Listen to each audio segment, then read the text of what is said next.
ते बहीण भावांनी संतोष देशमुख यांच्या घरचा उंबरठा का शिवला नाही? संतोष देशमुख हत्या प्रकरणावरून ज्यांच्यावर गंभीर आरोप केलाय त्या धनंजय मुंडेंनी अद्याप मस्साजोग का गाठले नाही?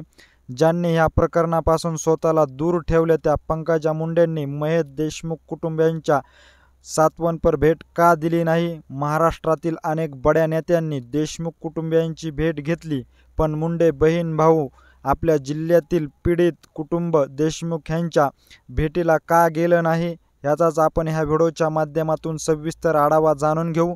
तर नमस्कार मंडळी, तुम्हा सर्वांचे गावगाडा ह्या लोकप्रिय चॅनलवर स्वागत आहे. 9 डिसेंबर रोजी सरपंच संतोष देशमुख यांची निर्गुणपणे हत्या करण्यात आली.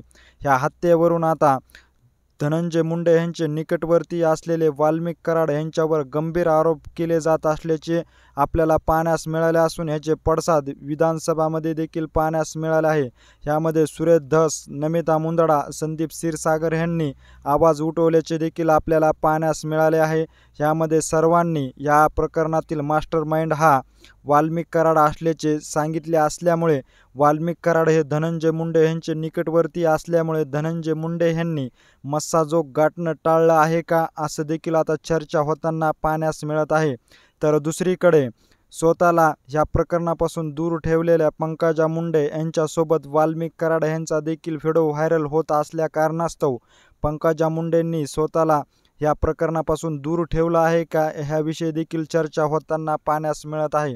कारण पीडित कुटुंब देशमुख यांच्या भेटीसाठी शरद पवार, खासदार बजरंग सोनवणे, सुरेश धस, संदीप क्षीरसागर, महबूब शेख, चंद्रकांत दानवे, छत्रपती संभाजीराजे, रोहित पवार यासह दिग्गज नेत्यांनी भेटी दिल्याचे देखील आपल्याला पाहण्यास मिळाले आहे.